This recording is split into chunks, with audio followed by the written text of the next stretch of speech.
berjalan dalam firman-Mu, hatiku siap.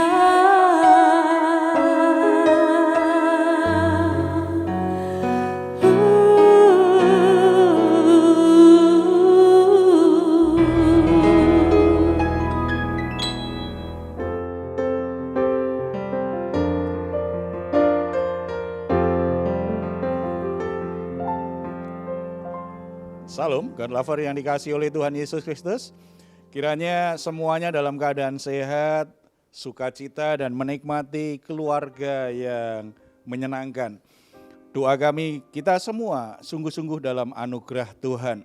Setelah kita sepanjang hari ini beraktivitas, tidak semua hal yang kita lalui mungkin berjalan dengan lancar. Bahkan situasinya tidak bersahabat, itu menjadi beban dalam pikiran dan jiwa kita. Apapun keadaannya, mari kita hampiri tahta kasih karunia Tuhan. Karena kita percaya dalam hadirat Tuhan, maka jiwa kita akan mengalami kedamaian, jiwa kita akan mengalami kelegaan. Tuhan Yesus sendiri telah berkata kepada kita semua, marilah kepadaku semua yang letih lesu dan berbeban berat, aku akan memberikan kelegaan kepadamu. Percaya janji Tuhan ini, ya dan amin. Mari kita hampiri Dia. Kita berdoa. Bapa di surga, kami bersyukur karena anugerah-Mu luar biasa dalam hidup kami. Tuhan selalu menyertai kami, tidak pernah kami ditinggalkan sendirian.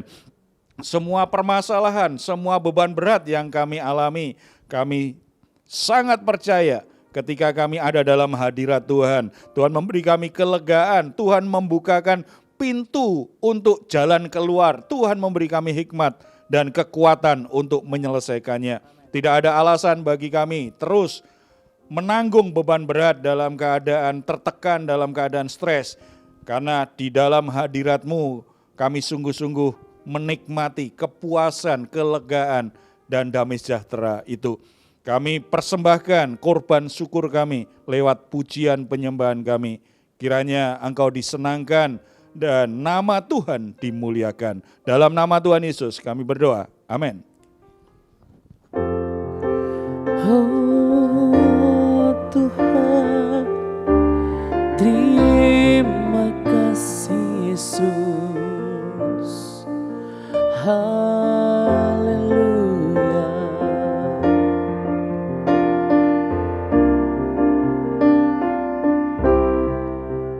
Aku ada saat ini, semuanya karena kasih-Mu. Aku hidup hari ini, semua berkat kemurahan-Mu. Terima kasih Yesus, Engkau sangat baik, teramat baik bagiku.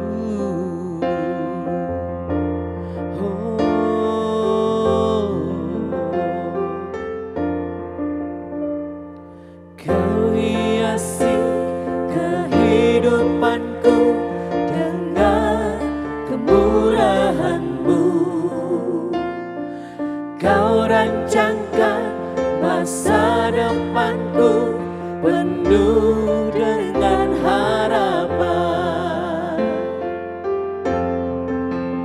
Aku ada saat ini, semuanya karena kasih-Mu. Aku hidup hari ini, semua berkat kemurahan-Mu. Terima kasih Yesus, Engkau sangat baik, teramat baik. Aku ada saat ini, semuanya karena kasih-Mu. Aku hidup hari ini, semua berkat kemurahan-Mu. Terima kasih Yesus, Engkau sangat baik, teramat baik bagiku.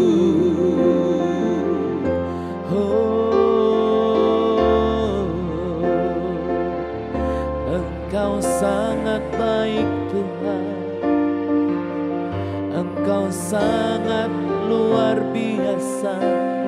Terima kasih Yesus, Kau layak disembah. Glory bagimu, Kau pusat penyembahan kami Tuhan. Haleluya, Kau yang layak, Kau yang layak disembah. Haleluya, Yesus Tuhan. Terima kasih Yesus.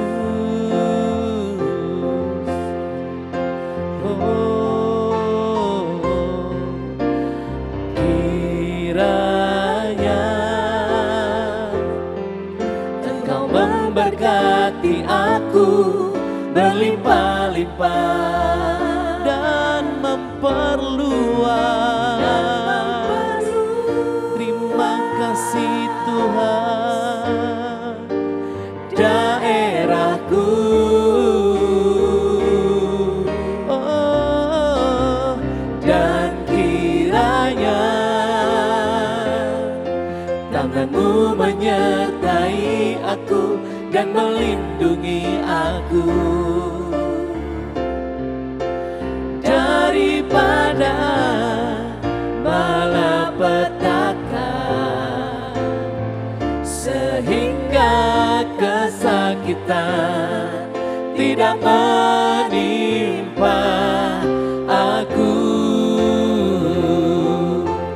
Oh, kiranya Engkau memberkati aku berlimpah-limpah Yesus, dan memperluas daerahku. Dan kiranya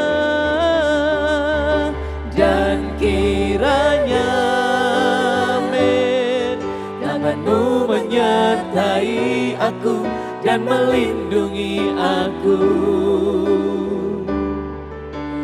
daripada malapetaka, sehingga kesakitan tidak menimpa aku.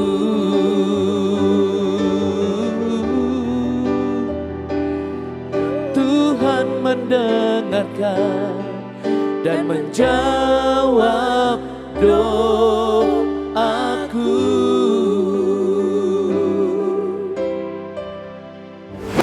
Puji Tuhan, saudara-saudara, ketika orang ingin nasibnya berubah, orang ingin terlindungi dari malapetaka dan apa yang direncanakan bisa berjalan dengan baik, ada beberapa hal yang dilakukan. Lagu pujian ini mengingatkan kita bahwa doa itu menjadi bagian penting untuk bisa melewati semuanya dan mengalami hal-hal yang kita inginkan. Tetapi sebagian orang kadang-kadang mengambil pilihan yang salah, termasuk orang Kristen, yaitu tanya kepada paranormal, kepada dukun, supaya bisa mengerti ramalan-ramalan apa tentang masa depan, hal-hal apa supaya terlindungi dari malapetaka. Tidak terkecuali ternyata orang-orang yang rajin ke gereja juga melakukannya, tidak hanya orang yang tidak kenal Tuhan. Saya kalau boleh bertanya, yang di sini pernah melakukannya enggak? Atau mungkin keluarga kita melakukan? Saya dulu punya pengalaman, Pak. Ketika saya menikah di 2014, ya saya menikah kan di kampung ya. Jadi di kampung saya itu masih ada ritual yang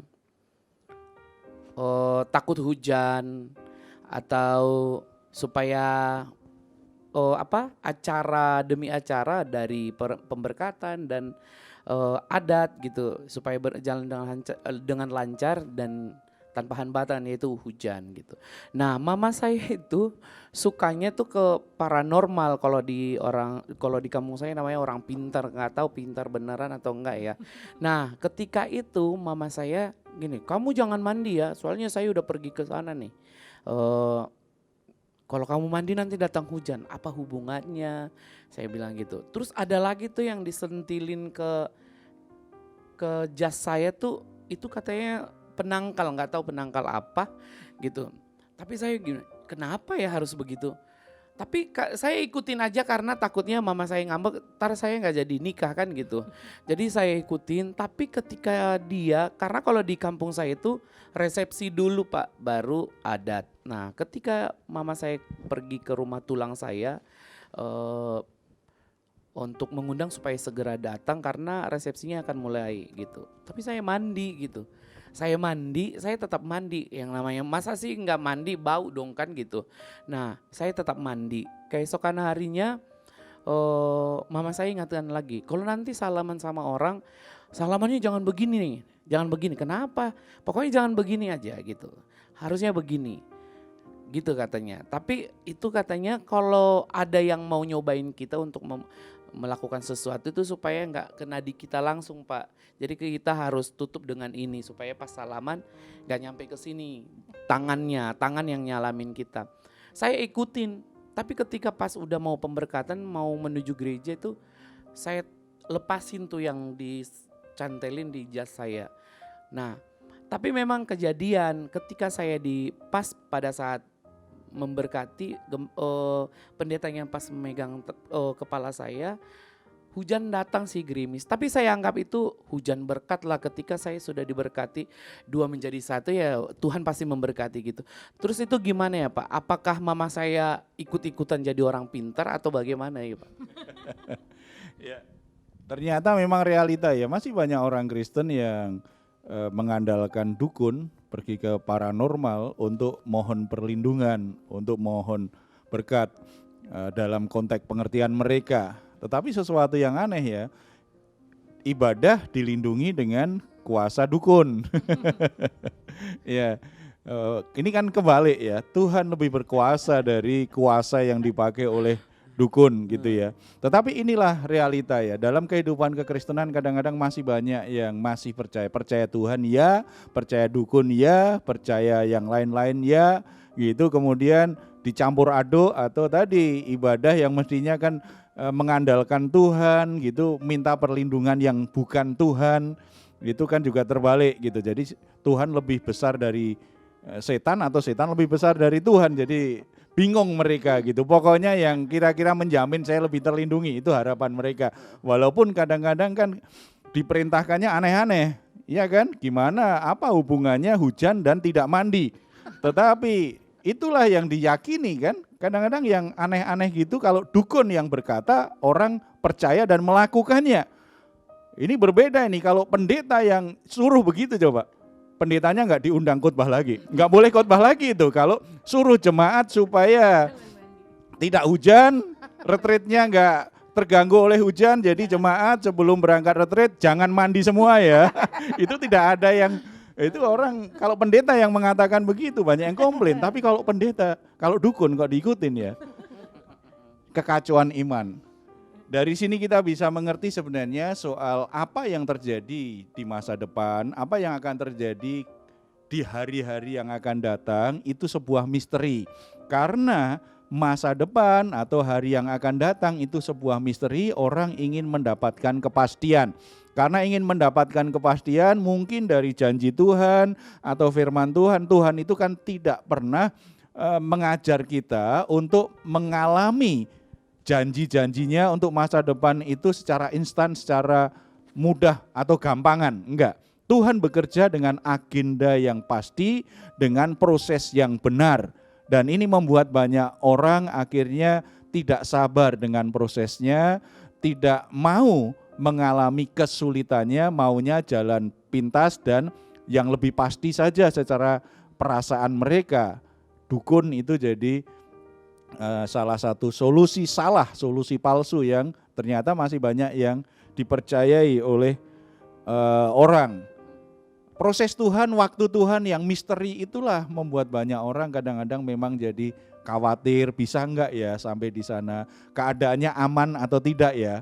Hal-hal seperti itu kan yang membuat orang akhirnya jatuh dalam pencobaan, akhirnya lari pada kuasa-kuasa kegelapan. Nah, kita semua harus mengerti itu sesuatu yang salah. Tidak semestinya hal itu kita lakukan sebagai orang yang sungguh-sungguh percaya kepada Tuhan.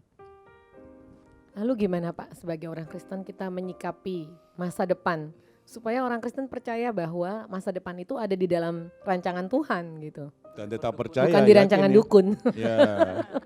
Dan tetap merasa nyaman walaupun mandi setiap hari. Ya, kita bisa lihat ada bagian dari firman Tuhan kita bisa pelajari dari Bilangan pasal 13. Itu sangat menarik sekali. Bagaimana orang-orang Israel itu sudah dekat dengan tanah perjanjian, kemudian mereka mengirim 12 pengintai untuk masuk. Kisah ini memberi kita 3 prinsip penting bagaimana kita menggapai masa depan, bagaimana kita menjalani hidup kita, mengarahkan hidup kita ke masa depan.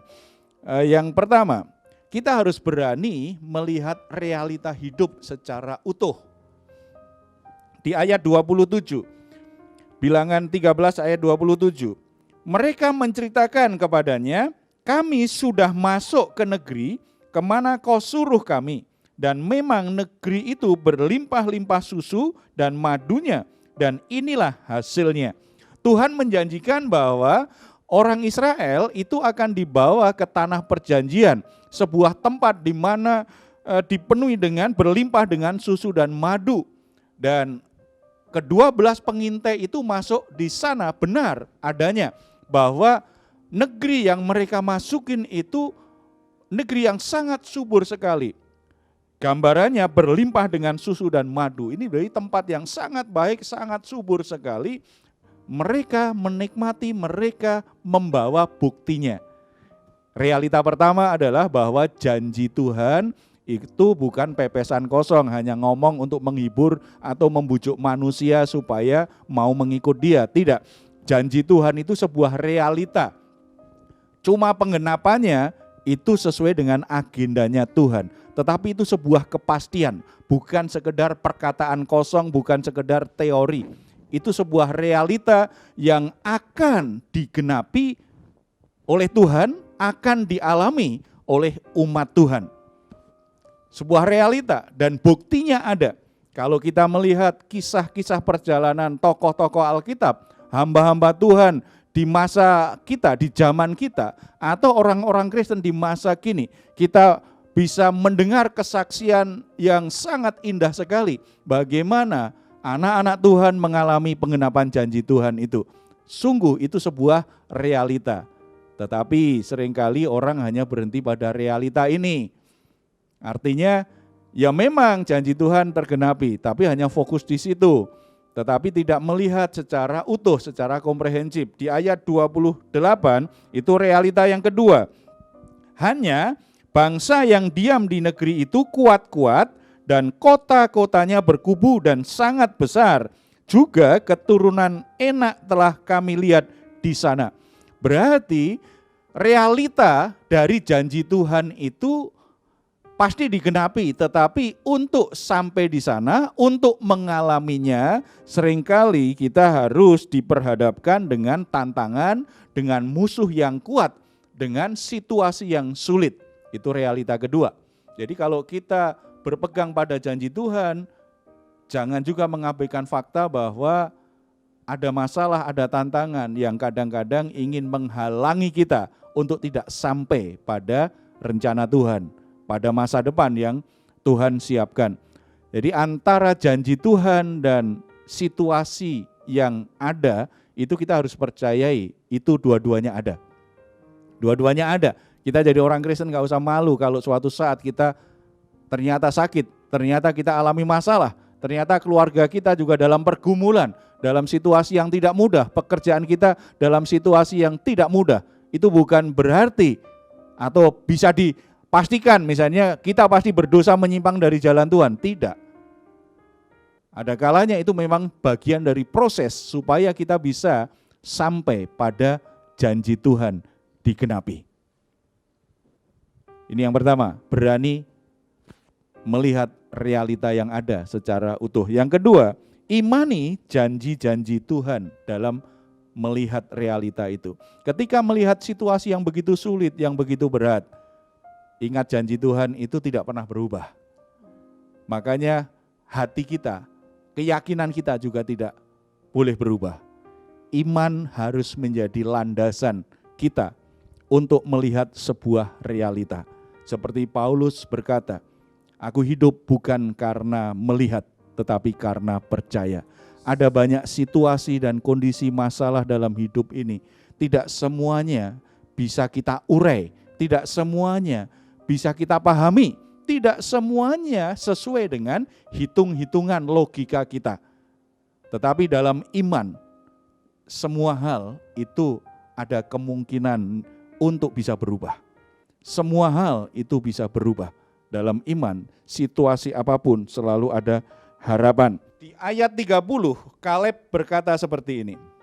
Kemudian Kaleb mencoba menenteramkan hati bangsa itu di hadapan Musa, katanya, tidak, kita akan maju dan menduduki negeri itu, sebab kita pasti akan mengalahkannya. Ketika orang punya iman, walaupun ada musuh dan situasinya sangat berat, sepertinya janji Tuhan itu enggak pastilah itu bisa terjadi atau tidak. Tetapi dalam iman bisa berkata, pasti bisa kita duduki. Janji itu pasti bisa kita genapi. Ketika kita melihat realita yang sedang kita hadapi saat ini, dalam kacamata iman, selalu ada harapan, selalu ada optimisme, selalu ada kepastian di hati bahwa kita bisa menyelesaikan semua masalah. Kita bisa mengatasi semua tantangan, kita bisa singkirkan semua hambatan. Karena dalam iman kita tidak bergantung pada kemampuan kita, tidak bergantung apakah ada orang lain yang membantu kita. Tetapi dalam iman kita ada sebuah kepastian, Tuhan menyertai kita. Tuhan yang memberi kita kekuatan, Tuhan yang memberi kita kemampuan. Amin. Dan yang ketiga, jangan membesar-besarkan apa yang ada. Kadang-kadang orang itu gagal sampai ke tujuan karena suka membesar-besarkan yang ada. Ya memang di tanah perjanjian itu ada suku Enak yang besar-besar itu. Di situ benteng-bentengnya kuat. Di situ orang-orang terlatih berperang. Realitanya memang ada, tetapi tidak usah dibesar-besarkan. Ingat, kita ini berjalan bersama dengan Tuhan yang maha besar. Makanya musuh sebesar apapun bagi kita mungkin terlalu besar, tetapi bagi Tuhan terlalu kecil.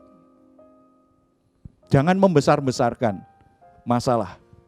Apalagi saudara-saudara yang saat ini sedang dalam masalah, punya masalah, jangan mengembangkan dalam imajinasimu sepertinya masalahmu itu terlalu besar. Kalau memang sudah besar, besar saja. Tetapi tetap percaya bahwa tidak pernah mengalahkan kebesaran Tuhan. Bahkan kita juga ingat firman Tuhan, pencobaan-pencobaan yang kita alami tidak pernah melebihi kekuatan kita. Berarti masalah apapun, tantangan apapun, itu bisa kita atasi. Kita bisa lalui. Jangan seperti 10 pengintai yang akhirnya mengungkapkan, menceritakan, berbicara hal-hal yang membuat bangsa Israel itu menjadi cemas, menjadi khawatir, menjadi takut. Akibatnya mereka semua memberontak Musa dan memberontak Tuhan. Karena mendengar cerita-cerita yang sifatnya sebenarnya kebohongan.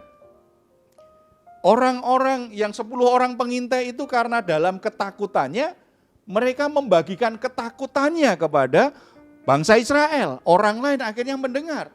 Hati-hati saudara, kadang-kadang kita menganggap bahwa suara banyak orang pasti benar. Tetapi kalau bicara janji Tuhan, bicara kebenaran Tuhan, yang menentukan itu benar atau tidak, bukan berapa banyak yang berbicara, bukan berapa banyak yang meyakininya. Tetapi apa yang ditulis Alkitab, apa yang dikatakan Tuhan. Kalau Tuhan yang berbicara, walaupun hanya satu orang yang mengatakannya kepada kita, itulah kebenaran, itu layak kita percayai, itu layak kita pegang dalam hidup ini. Karena kita tahu tadi di awal bahwa janji Tuhan itu sebuah realita.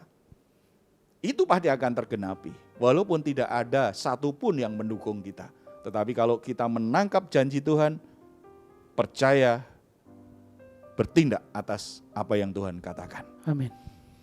Saudara-saudara yang saat ini sedang bergumul dengan situasi yang sangat sulit dan sepertinya takut melangkah lebih lanjut dan menganggap masa depannya suram, gak ada lagi, gak berdaya ini, kelihatannya terlalu berat tantangannya dan sudah mulai menyerah, berhenti, bahkan mulai berpikir mencari jalan keluar yang lain selain Tuhan. Tidak hanya kepada dukun, tidak hanya kepada paranormal, tetapi mungkin kepada orang lain dan bahkan berpikir untuk meninggalkan imannya kepada Tuhan Yesus karena menganggap bahwa imannya sebagai orang Kristen itu tidak bisa diandalkan, tidak bisa memenuhi keinginan kita. Tetapi biarlah firman Tuhan hari ini kembali mengingatkan kita, pilihanmu untuk ikut Tuhan Yesus itu pilihan terbaik dalam hidupmu. Keyakinanmu terhadap firman Tuhan, terhadap janji Tuhan itu pilihan terbaik untuk dijalani. Yakin dalam menggapai masa depan bersama Tuhan lebih pasti daripada kita menjalaninya sendiri di luar Tuhan. Kita bersatu dalam doa. Bapa di surga, kami bersyukur karena Tuhan sudah berjanji kepada kami. Begitu banyak janji Tuhan yang boleh kami baca di Alkitab, yang pernah kami dengar. Dan kami sangat percaya apa yang Tuhan katakan benar adanya. Mungkin prosesnya yang seringkali membuat kami bingung, membuat kami tidak sabar, membuat kami menjadi ragu dengan janji-Mu itu Tuhan. Tetapi hari ini biarlah kami kembali diteguhkan bahwa janji-Mu terhadap hidup kami, terhadap masa depan, itu sebuah kepastian. Tuhan pasti mewujudkannya.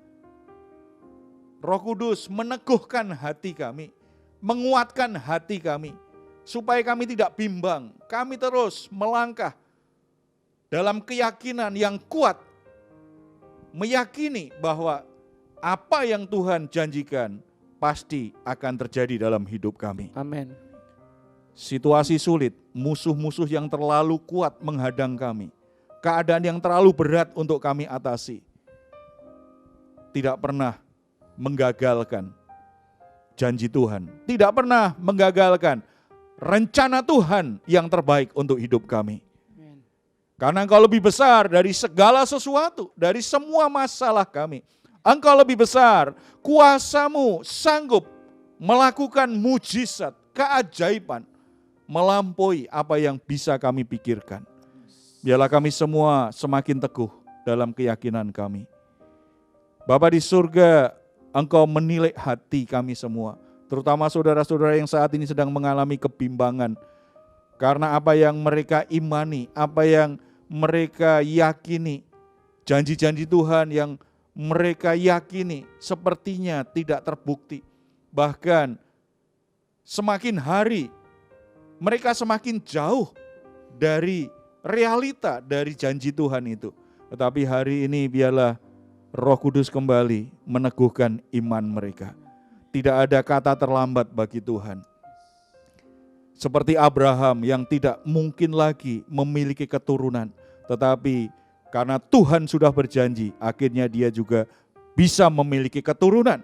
Seperti Sakaria dan Elisabet yang tidak mungkin lagi punya keturunan, tetapi ternyata di saat mereka tidak mungkin lagi punya anak, Tuhan mengabulkan doa mereka untuk memiliki keturunan. Ketika Tuhan ingin memenuhi janji-Mu, sebenarnya kelemahan kami, kebodohan kami, ketidakmampuan kami tidak pernah menghalang-halangi Tuhan bekerja. Kami sangat percaya Engkau tidak pernah terlambat menolong kami dan membuktikan kebenaran dari janji-janji-Mu. Amin. Bagian kami terus percaya, bagian kami terus setia, bagian kami terus melangkah di jalan-jalan-Mu Tuhan. Tuhan memberkati dan menarik kembali sebagian orang-orang yang sudah mulai meninggalkan pelayanan. Bahkan hamba-hambamu yang mulai padam semangatnya untuk melayani. Bahkan mulai berhenti melayani karena situasi berat yang harus dilalui selama pandemi 3 tahun ini.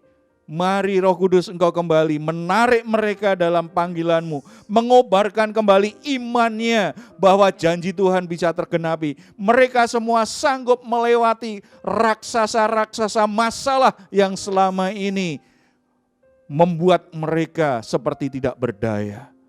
Bahwa mereka kembali pada panggilan-Mu Tuhan. Biarlah hati mereka kembali berkobar-kobar untuk melayani Tuhan. Terima kasih Bapak. Tuhan memberkati tempat kami tinggal, kota kami, bangsa dan negara kami. Kami sangat percaya Tuhan mencintai negeri ini, Tuhan mencintai bangsa ini, dan Tuhan yang menaruh kami menjadi bagian dari negeri ini. Ini tanah kelahiran kami. Kami mohonkan berkat atas bangsa dan negara kami, dan jadikan kami semua berkat atas bangsa dan negara ini Tuhan. Kami sangat percaya melalui hidup kami, Tuhan ingin bangsa ini menjadi lebih baik dari keadaan-keadaan sebelumnya. Tuhan ingin jadikan kami sebagai bagian dari solusi permasalahan di negeri ini. Terpuji nama-Mu dalam nama Tuhan Yesus. Kami berdoa, amin. Puji Tuhan, saudara-saudara yang dikasihi oleh Tuhan Yesus Kristus, raksasa masalah apa yang membuat saudara takut dan mulai menyerah dan bahkan mulai ragu dengan janji Tuhan. Tetapi saat ini kembali percaya bahwa Tuhan selalu lebih besar dari situasi dan masalah yang kau hadapi. Amin. Kalau saudara membutuhkan dukungan doa, silahkan menuliskannya di nomor telepon yang tertera di layar saudara. Tim doa kami akan berdoa khusus untuk saudara. Doa dan harapan kami, saudara semua diberkati Tuhan, ditolong Tuhan, anugerah Tuhan selalu menjadi jawaban atas hidupmu. Kalau saudara-saudara ingin memberikan komentar, silahkan menuliskannya di ruang komentar yang ada di channel Diaspora TV. Kami tunggu. Mazmur 4 ayat 8 sampai 9. Engkau telah memberikan sukacita kepadaku lebih banyak daripada mereka ketika mereka kelimpahan gandum dan anggur. Dengan tentram aku mau membaringkan diri lalu segera tidur, sebab hanya Engkaulah ya Tuhan yang membiarkan aku diam dengan aman. Puji Tuhan, selamat malam, selamat beristirahat. Tuhan Yesus memberkati kita semuanya, amin. Kiranya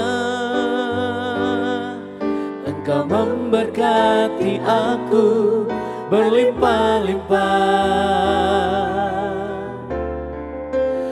dan memperluas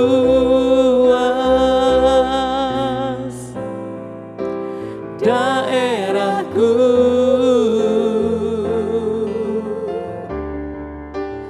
dan kiranya tangan-Mu menyertai aku dan melindungi aku daripada malapetaka, sehingga kesakitan tidak